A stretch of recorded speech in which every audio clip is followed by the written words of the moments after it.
This week, we dive into chaos and character as we explore how two legendary actors, Heath Ledger and Joaquin Phoenix, tackled one of cinema's most iconic roles, the Joker. From method madness to haunting transformation, we're breaking down choices, craft, and controversy. This is Monologue Dialogue.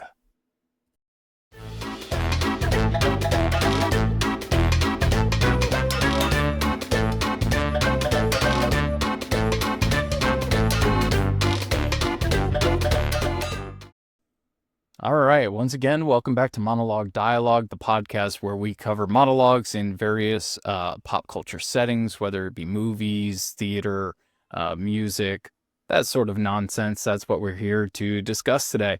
I am your host, Paul Nicolosi, and I'm joined by my co-host, Marco Saldana. Marco Saldana, who remembered he was my co-host today. That's important. Yes.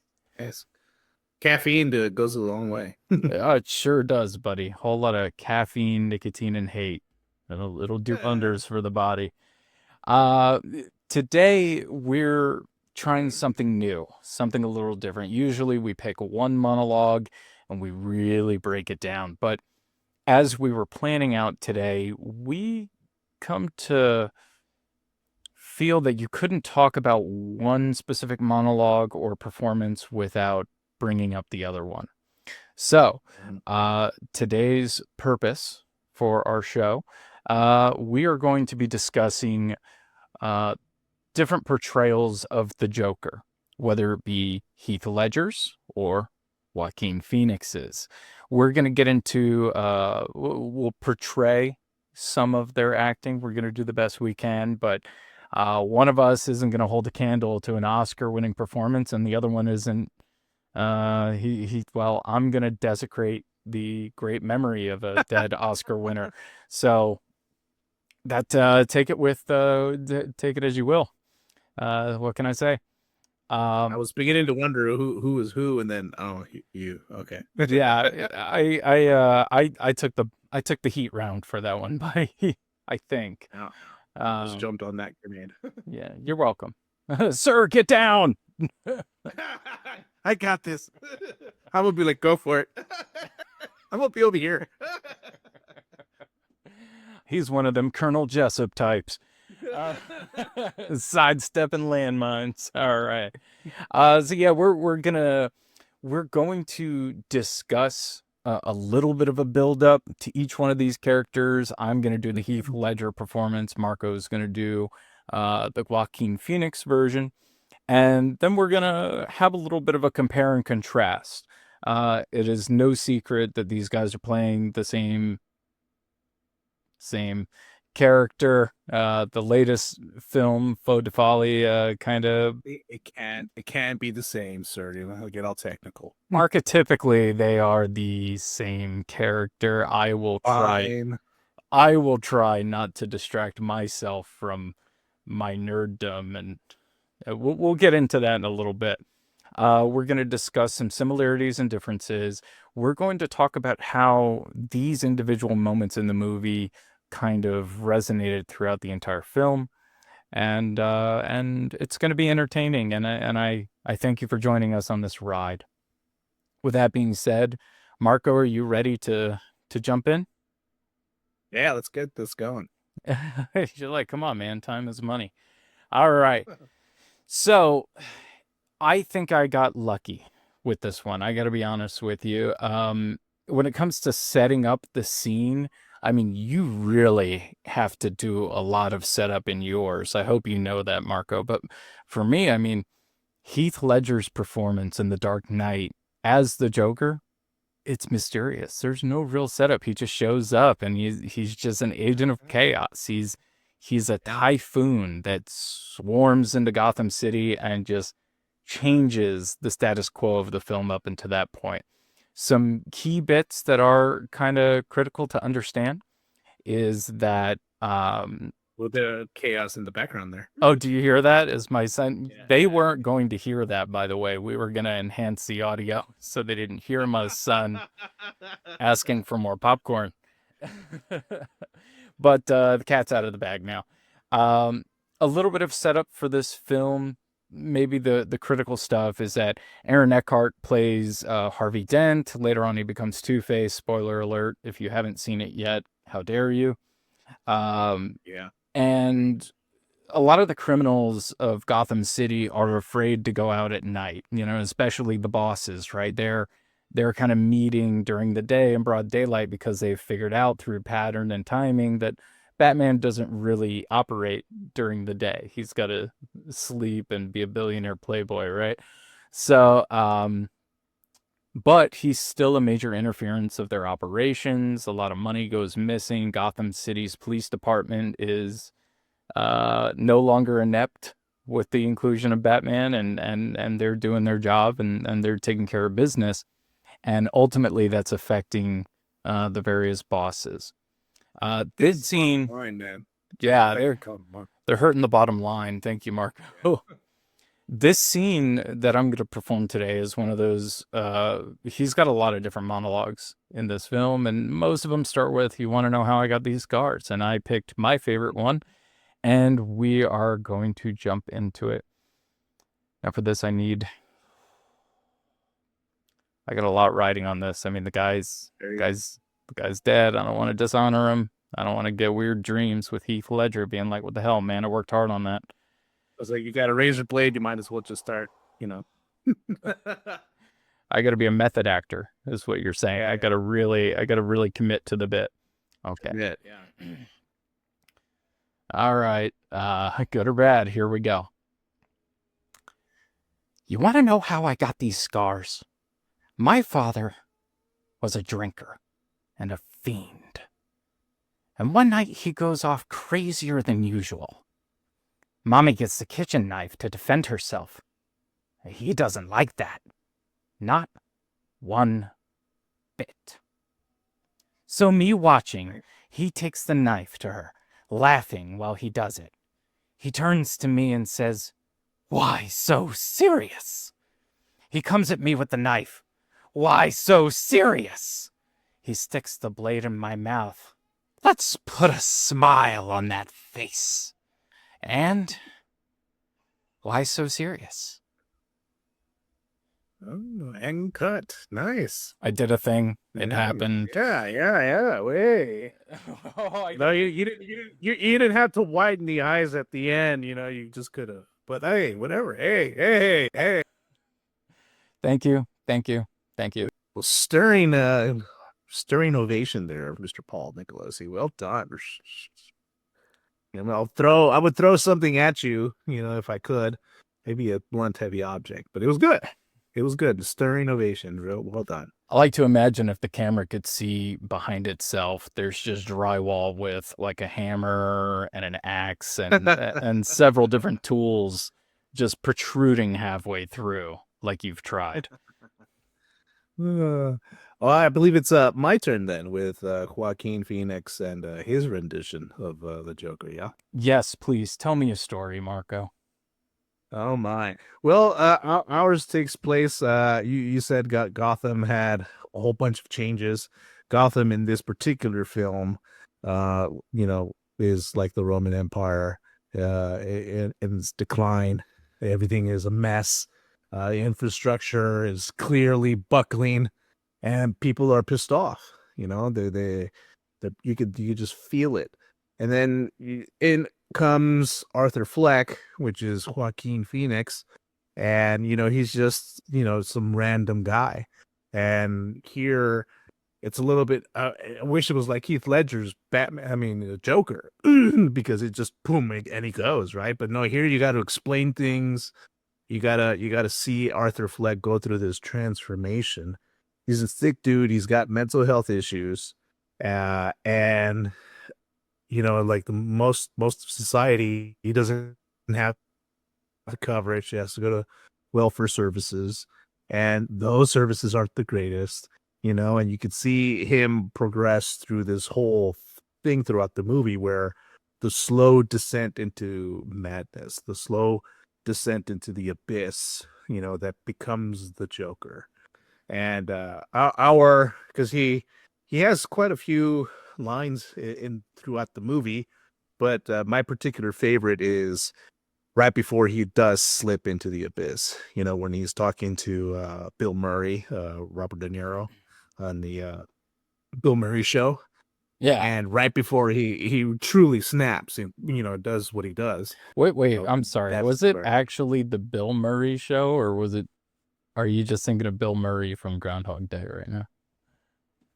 Oh my god! You know what? it That's just true. That's naturally, true. it just naturally It's just been slipped in in. there, And right?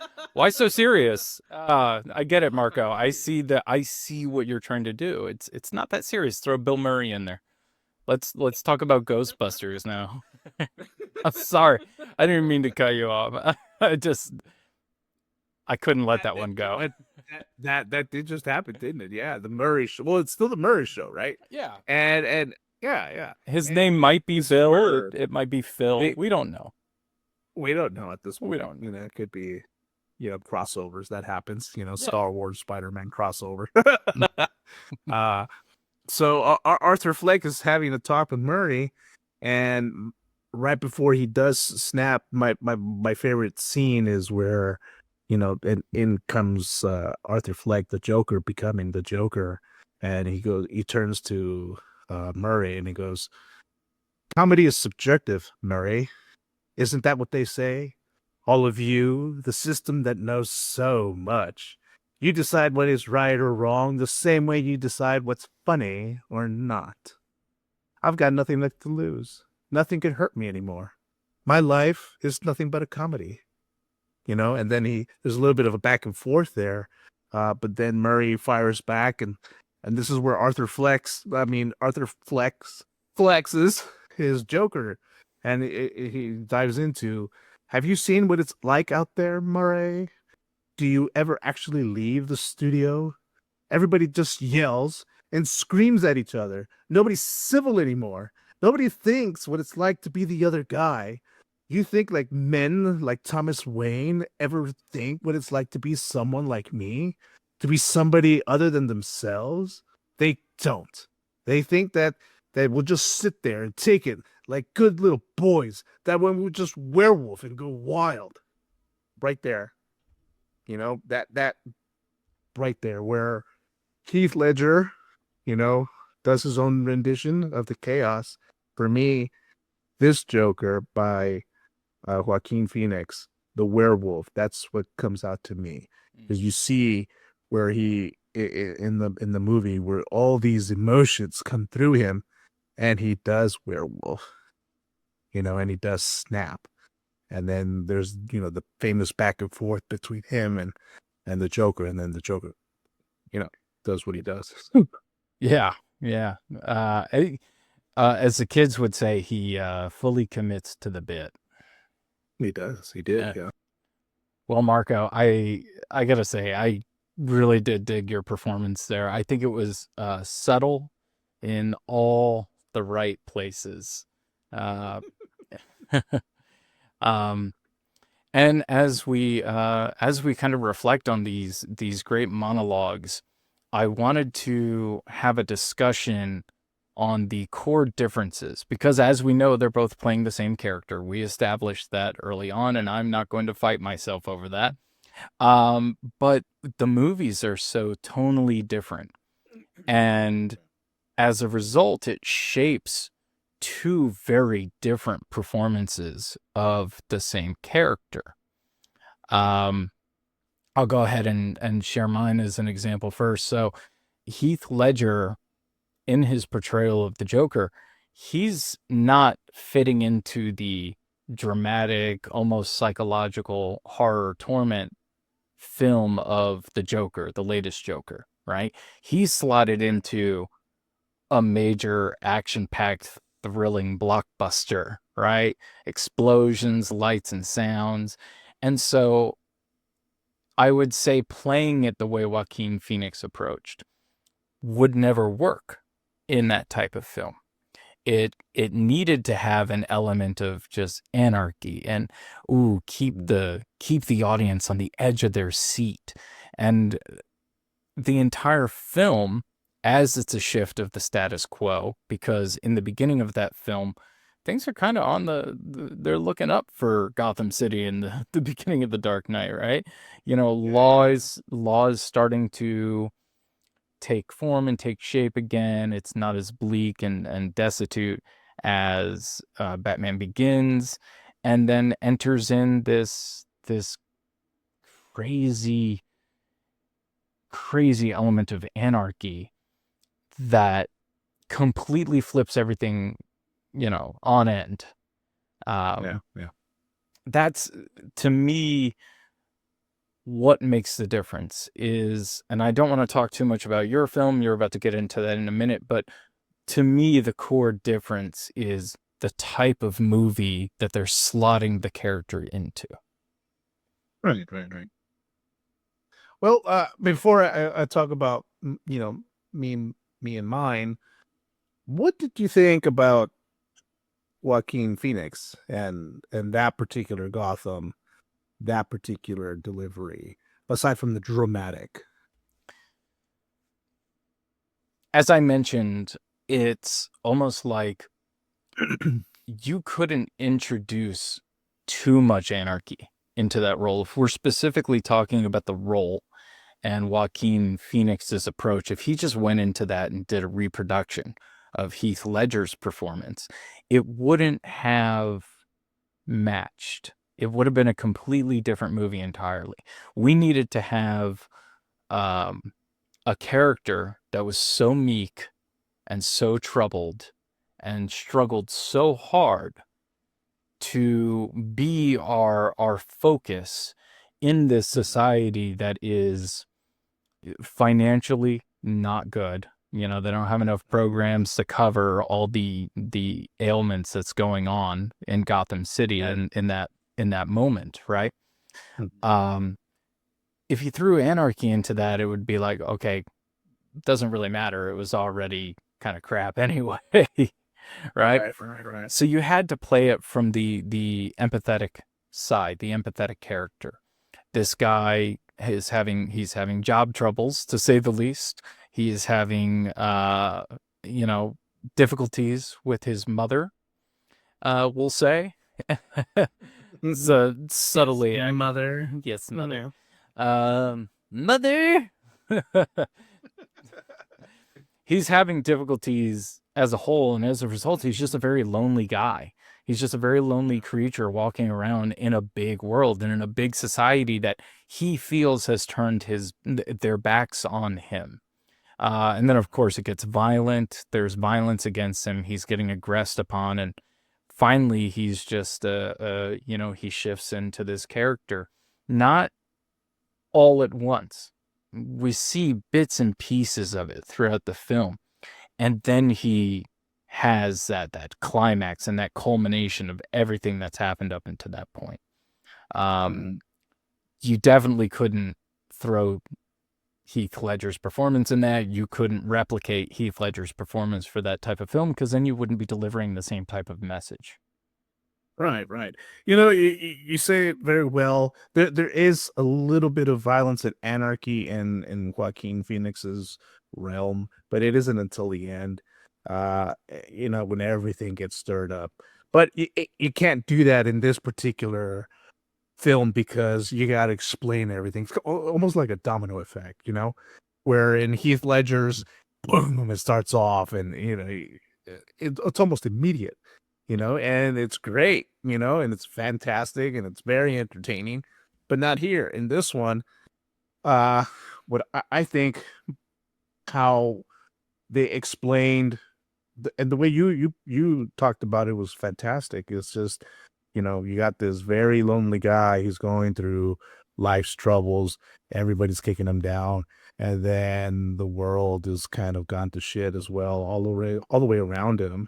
And he starts things start to physically impact him more and more and more. Domino effect. One more falls and one more falls, and then you have the morph into the Joker where he gets assaulted, and then it comes out, And and he kills some people. it's also worth mentioning too that Gotham City at that moment is because it's so poor and because financially it's struggling and the people are struggling so much. I mean, people are hungry, people are fighting in the streets, people are looting. They're looking for any reason, any spark to rise against the establishment. And by establishment, I mean, there's a whole other half of this film that briefly studies the wealthy side of Gotham City. You have the Thomas Wayne and people who are clearly holding the wealth and doing so well, but they're not sharing that with the people, and they turn a blind eye to the remainder of society that is turned on itself. But really, what they need is just that one key figure, that one Yeah. individual to upend that. And that's where Arthur Fleck, as the Joker, slides in so easily. They're so willing to follow the madness and the chaos because they were already pushed to the brink. As you discussed it, it was like the Roman Empire, Gotham City. Mhm. And Yeah, yeah. all they needed was that one character. And that one little, to cross over your push from the other movie. I like this particular style of movie more. I do have a flair for the dramatic. I love the drama, just because for me it's more human. We can relate to it. If you look all around, if you really want to take it from the movie and out into the real world, there's a lot of uncertainty. The economy is doing all kinds of stuff. There is between old rich, ultra rich, and then there's the rest of us. I wouldn't even say poor. It's just the rest of us now. you know, and things are very tense out there. You never know when things are going to pop off. See, and that's where for me when I saw this movie, the what stood out to me was the concept of an anti-hero. And I say that very carefully because in the nerd world and in the comic book world, anti-hero means somebody else, a different style. But like you were saying, here Gotham in this particular rendition is looking for something, looking for that spark, looking for someone to lead them. And that is where I say the anti-hero, because you see Arthur become this thing, you know, and he turns on the establishment. He kills these, three Wall Street guys. And, he does so coldly, and then he gets idolized for it as the Joker, and literally someone who is not a hero is all of a sudden thrust into a hero limelight and held up like, whoa, look at what he's doing, which is not what a hero stands for. And for me, that's what it meant the most. And when he has that segment with Murray, when they're going back and forth, he transforms and he finally gives in to the madness. And for me, it was a very humanistic approach of he just, like anybody, he had enough. He just broke, and that was it. And just like with today, what happens when, someone has been pushed around, kicked around for long enough, what do? They reach for a gun and boom, then you get that. And then what else happened? The rest of the anarchy then takes root. Then Gotham rises up in literal revolt, and it is anarchy. And you can't have that kind of anarchy in this Gotham, because in the other Gotham you have the good guys prevailing, and in comes, an agent of chaos to destroy that, and then you have the back and forth. Here, everything is crappy all the way through until there is a boom, and that is where this Joker comes in. See, and for me, that's what I like about this Joker. What I like about this monologue is that it captures that human side, that duality in all of us. We're all inherently good until we're not anymore, until we get pushed to that breaking point, and then and then you switch. Would you say would you say you have a preference based on these two? If I were to say like okay, so and just keep them separate, right? Don't say which one is going to fulfill this Gotham versus the other one. Per their respective films, which one do you have more of a draw to as a moviegoer? As a moviegoer, I would have to. I'm gonna have to decide with the dramatic, with the drama, just because, you know, I mean, even for me, and like I've said before, there are pieces of certain monologues and speeches that stick to a person because of things that they're going through. And when I saw this, and when did this one come out in 2019? Summer of 20. Yeah, I think it was 2019. See, we were all going through stuff at that point in time, and then Yeah. COVID hit the stage, and from that's what it meant for me. It's like I could see a little bit of myself in this Joker, where versus Heath Ledger's. Don't get me wrong, that one is also very, very, had its own style of drama and flair. This one is an agent of chaos. You can see he loves to challenge Batman, and to get Batman to break his rules and do all of these things. But see, that's hero versus villain. See, and Yeah. over here, in this one, there is no real hero. It's just a guy that turns into a heroistic villain. See, and I relate to that one, which is why I would prefer that one. That's a fair point. Now, if I were to follow up that question with which performance did you Uh, like more? ooh, both were fantastic. Obviously Heath Ledger, we lost him, very young, very talented guy. Yes. And for him to receive honors the way he did posthumously, you know, it, I don't know if it would have been the same if he was not unalive. But that Joker was just phenomenal. The way he was able to transform that Joker.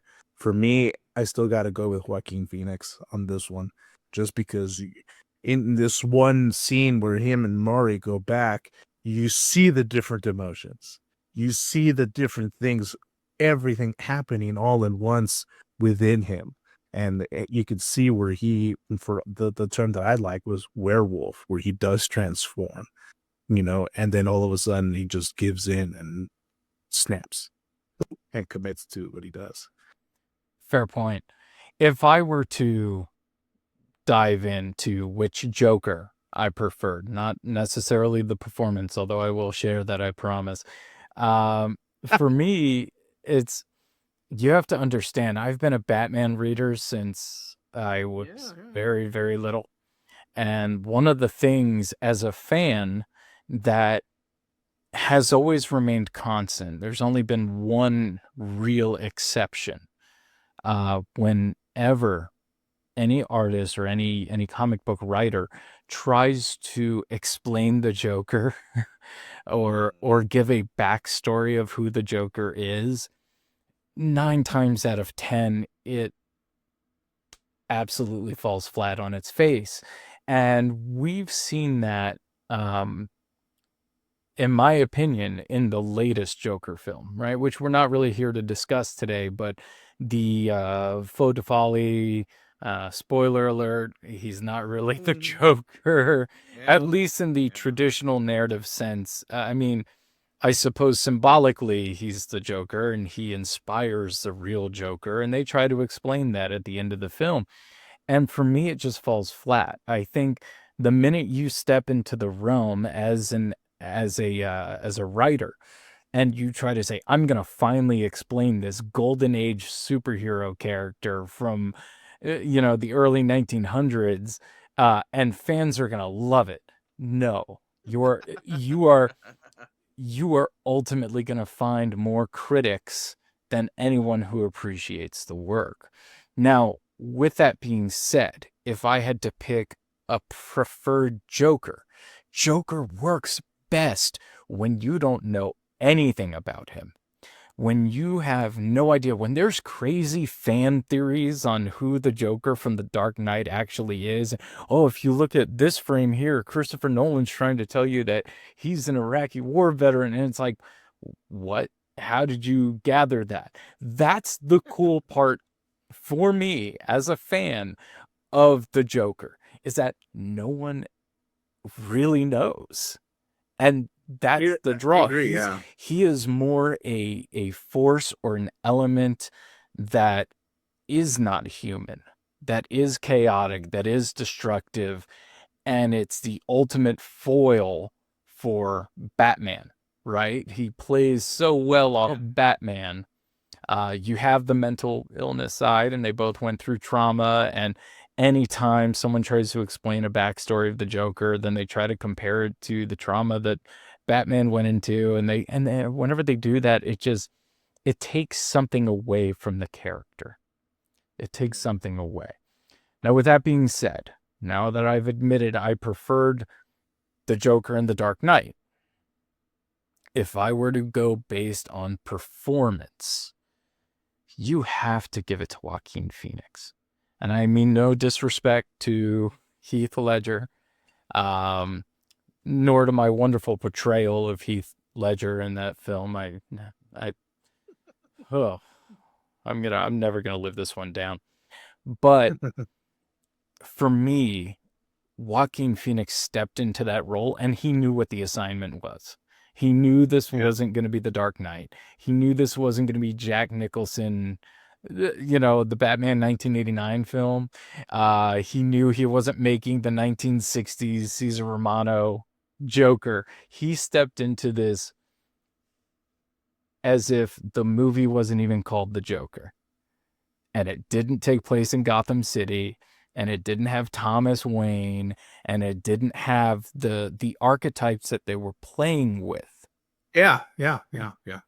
On its own, if it wasn't called the Joker and you just change a few names, he still probably would have been an Oscar contender. He still probably would have earned that Oscar, because you can see the subtleties and the change in his delivery.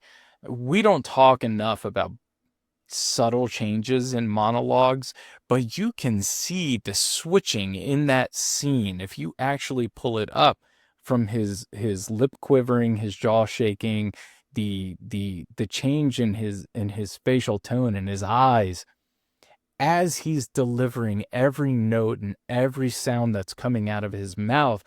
And it's tonally and volume, tone and volume are perfectly selected to be delivered in the way it is. With that being said, I have to give it to Joaquin Phoenix's Joker. Absolutely. No, I totally agree. Now, look, it's great that you bring up, the true fan perspective, because I'm a fan, but I haven't drunk that far into the Kool-Aid of knowing all the backstories and all the different, Batman. But I do enjoy Batman. I know, of the Joker, and you said it best. He works best when you don't know much about him. He is an agent of chaos, and Heath Ledger dr- greatly portrays that. Joker works best like that, when he's got someone to balance him, to counterbalance him, and that is Batman. And then you got that obvious dynamic that just goes so well, like peanut butter and jelly. You know, uh, but if, and I say this cautiously, if you were to take, and transform or begin to put a story in a humanistic approach. This is where I like to call the humanistic, because I'm a fan, but I'm not a hardcore fan. I like to watch it because, it spoke to me, Mm-hmm. and that's what I mean. It to try to explain it in the human tense, no fans, but just like you said, remove all the Batman genre stuff out of there Yeah. and just play it, you know that Joker for me is, you can see it. You can see how in a world of chaos, someone who, gets pushed to the brink can become this agent of chaos. You can see how, begin to feel it, how he's made and constructed to the Joker we know. You know, you're just completely mad, because he's just been pushed to that edge. And and that is the running joke with the Joker. Well, guys, I think that just about wraps it up for this episode of Monologue Dialogue. Once again, it has been a pleasure to host you guys on this adventure. We really couldn't do it without your continued support.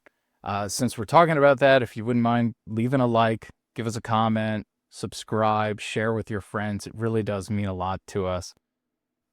Yes, yes. On the topic of comments, please let us know. We want to expand and broaden our horizons into other fields of interest. Just to shout out, Mr. Paul, in case you didn't know, for our strong fan base down in Brownsville. They reached out, and they actually do have something for us. They would like to hear something about Al Pacino. Hey, you know what? I'm actually glad you mentioned that because I was thinking about doing Scent of a Woman next week. I believe the specific one was what is it? The Devil's Advocate. Devil's Yeah, Advocate is. they were very specific. I haven't seen Devil's Advocate since I was too young to watch Devil's Advocate. That's a good one. Or Carlito's Way. That's a hidden gem Mhm. of his. Wasn't one of his most popular when it came out, but Yeah, definitely a yeah, good yeah. movie. So all the way from Brownsville, Al Pacino for Al sure. Pacino. Devil's Advocate. Yeah, Oh, all right. All right. yeah. You know, there's But definitely for everybody else, give us other stuff. We want to branch out, do other things, not just monologue dialogues. Let us know. Marco showing a little bit of the how the sauce is made there. So Marco and I have always had this plan of we were going to get this baby going and continue it as long as you will have us. But there's another show that we want to do, and for that one we need a lot of various topics. If you haven't maybe picked up on it yet, Marco and I tend to have a hard time staying on topic. Uh, Yeah, yeah. We need some good strong rails so they need to you be rail things. Exactly. We need the rails so we can set the card on and then we can fill it with ether and gasoline and light it on fire and tip it over. Cuz that's what we're going to be doing. We plan to have a podcast where Mhm. we at first we'll try to stay on topic. We'll try to keep with it. But guys, I got to be honest with you. It's been real hard to stay on track with some of these monologue episodes. So, Yeah. if you like more of us and you want to see that, go ahead and give us some suggestions of ideas so we can be temporary armchair experts until we fall off the rails. Mhm. And with that being said, once again, my name is Paul Nicolosi. Marco Saldana. Marcus, So much. he's here. He's here. I promise you, he's here. He didn't pre-record. Yeah, yeah. Yep. And we're here to say thank you and thank you for joining us and good night, everyone. All right. Good night. This week we covered two very different portrayals of the same character. Do you prefer the anarchy of Heath Ledger or Joaquin Phoenix's werewolf transformation? Let us know in the comments below. Next week, we'll be taking a more lighthearted approach with one of Hollywood's best-known Oscar winners. Until then, I'm Paul Nicolosi, and remember, behind every monologue, there's a dialogue worth having.